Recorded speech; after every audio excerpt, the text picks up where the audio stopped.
Eu me chamo Gabriel. Tenho 27 anos, sou publicitário, e minha vida sempre foi cercada pela monotonia da cidade grande. A notícia de que eu havia herdado uma fazenda de um tio distante, morto recentemente, caiu como um raio do nada. O advogado da família me entregou as chaves, um envelope com algumas instruções e o endereço, uma propriedade no meio do interior de Minas Gerais. A princípio, achei que poderia ser uma oportunidade. Quem sabe uma mudança de vida? O advogado, porém, parecia ansioso demais para que eu assumisse a fazenda, como se quisesse se livrar logo daquele assunto. Se precisar de algo, Sr. Gabriel, estarei disponível, disse ele, mas seu tom não transmitia confiança. Na semana seguinte, coloquei algumas roupas na mochila e dirigi até a fazenda. O caminho era longo e sinuoso, e as estradas de terra davam a impressão de que eu estava atravessando um território esquecido pelo tempo. Quando finalmente avistei o portão enferrujado, marcado com o nome Fazenda do Espinheiro, senti um calafrio inexplicável. A fazenda era desolada. A casa principal era uma construção de madeira velha, de aparência frágil, cercada por árvores retorcidas e campos secos. Um espantalho em um canto do campo me observava como se fosse mais que um simples adorno. O vento parecia sussurrar palavras ininteligíveis enquanto eu abria a porta da casa. Lá dentro, o cheiro de mofo e madeira apodrecida era forte. O lugar estava repleto de móveis antigos e objetos que pareciam de outra era.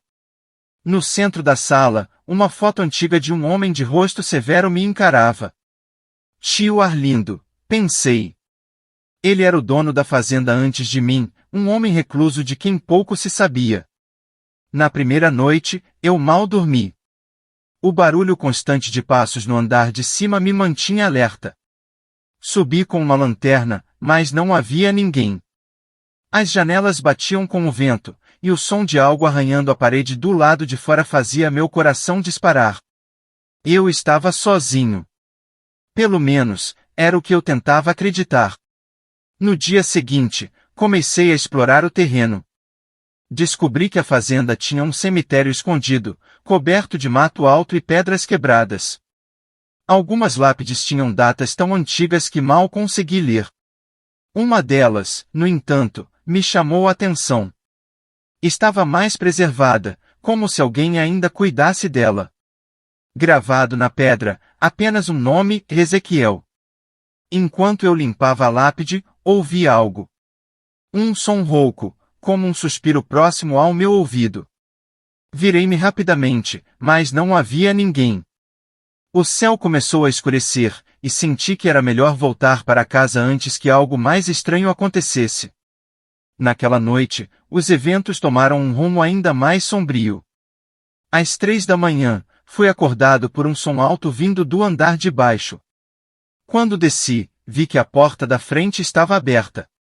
O vento soprava com força, e no meio da sala havia marcas de pés molhados. Não eram pegadas humanas. Eram maiores e deixavam uma trilha de lodo. Eu estava armado apenas com uma lanterna, encarando a escuridão além da porta. A sensação de que algo me observava era inescapável. No dia seguinte, a curiosidade superou o medo. Eu precisava entender o que estava acontecendo. Revi as poucas coisas que meu tio havia deixado, uma pilha de cartas e um diário de capa de couro. As cartas eram endereçadas a ninguém em particular e continham frases desconexas, como eles não vão descansar e Ezequiel precisa ser contido. O diário era ainda mais perturbador.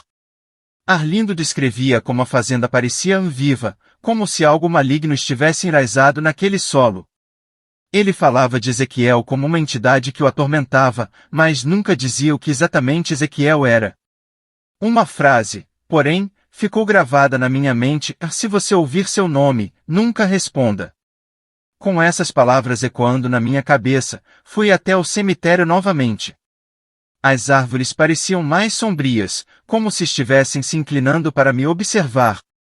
Comecei a cavar ao redor da lápide de Ezequiel. Não sabia exatamente o que esperava encontrar, mas sentia que aquele lugar escondia algo. E eu estava certo. Debaixo da terra, encontrei uma caixa de metal. Dentro dela, havia uma faca enferrujada e um pedaço de tecido ensanguentado. Antes que pudesse entender o que era aquilo, ouvi passos. Olhei ao redor, mas não vi ninguém. De repente, uma sombra passou correndo entre as árvores. Parecia humanoide, mas não tinha um rosto discernível. Era rápido, e o som de sua respiração pesada me causou calafrios. Corri de volta para casa, mas não estava seguro lá dentro. As luzes piscavam, e vozes ecoavam nos corredores. Elas sussurravam meu nome. Fechei todas as portas e janelas, mas algo começou a bater com força na porta dos fundos. Peguei a faca que havia encontrado e me preparei para enfrentar o que quer que estivesse ali. Quando abri a porta, não havia nada. Mas no chão, em frente à entrada, vi o mesmo pedaço de tecido ensanguentado da caixa. Ele não deveria estar ali. Então ouvi uma voz rouca, vindo de dentro da casa. Gabriel, ela chamou. Era profunda e inumana. A voz rouca ecoou novamente, Gabriel. Eu fiquei congelado no lugar. Meu nome saía daquela boca invisível com uma lentidão calculada, cada sílaba carregando um peso sobrenatural. A faca enferrujada tremia na minha mão enquanto eu tentava encontrar a origem do som. Estava em todos os lugares, reverberando pelas paredes da velha casa. Com um nó na garganta e o coração martelando, decidi que não podia mais ficar parado. Subi as escadas correndo, imaginando que a altura poderia me dar alguma vantagem, ou ao menos me afastar daquela presença. O andar de cima parecia mais escuro do que nunca. O corredor estava envolto em sombras, com o vento assoviando entre as frestas das janelas. As vozes continuavam, chamando meu nome, mas agora vinham acompanhadas de sons de arranhões, como unhas raspando contra a madeira. No quarto principal, encontrei uma surpresa, uma grande pintura emoldurada que eu nunca tinha notado antes.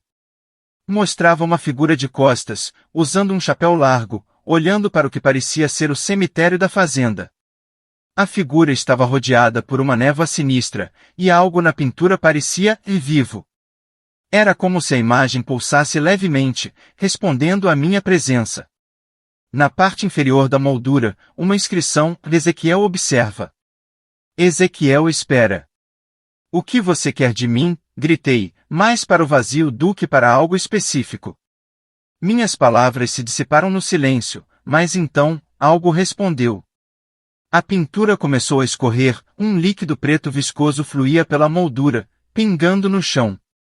O ar ao meu redor ficou mais pesado, e um odor de podridão invadiu minhas narinas. No fundo da casa, um barulho alto, uma porta se abriu com força. Algo estava lá embaixo. Gabriel chamou novamente, mas dessa vez a voz tinha uma urgência, como se estivesse tentando me atrair. Respirei fundo e decidi encarar o que quer que fosse.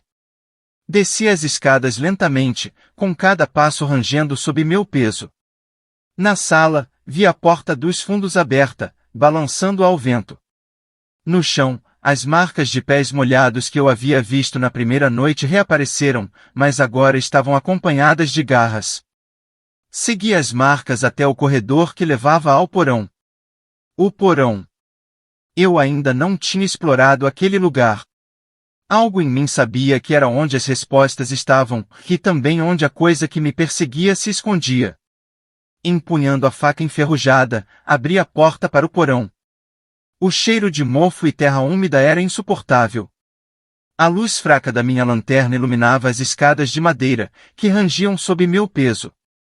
No fundo, o espaço estava quase vazio, exceto por um círculo de velas apagadas no chão, ao redor de uma figura empoeirada e assustadora, um espelho. O espelho era grande, com molduras ornamentadas que pareciam esculpidas à mão. Sua superfície estava suja e coberta de marcas, mas, ao me aproximar, percebi que o vidro refletia algo que não era o porão onde eu estava. Em vez disso, mostrava o cemitério, e no centro, Ezequiel. A figura sem rosto, coberta por um manto escuro, olhava para mim. Não apenas através do reflexo, eu sentia que ele estava olhando para dentro de mim.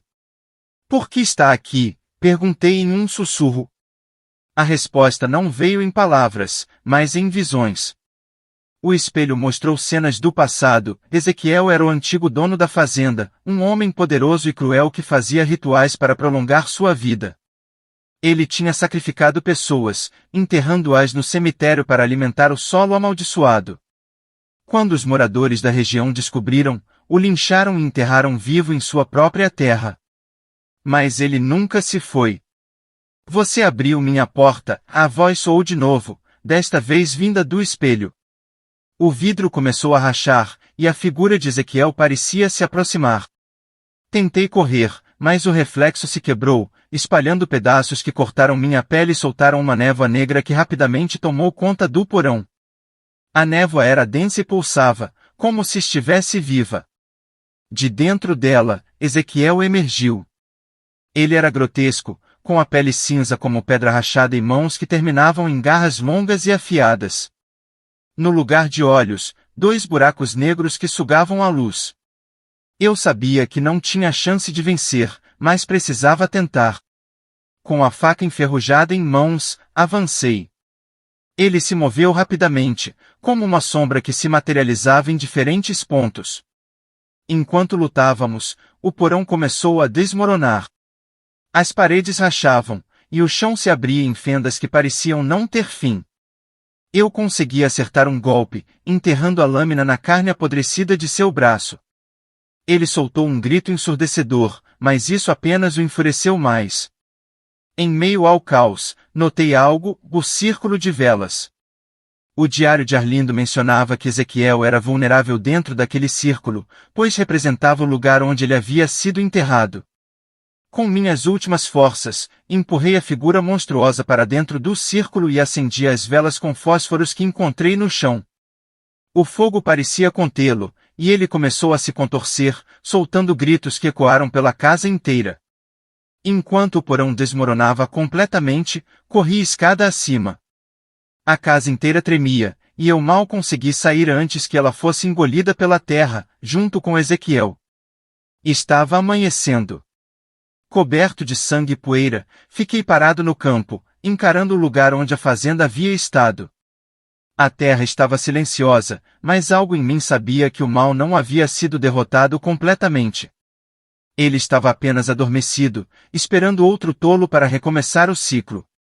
Eu vendi o terreno. Nunca mais voltei.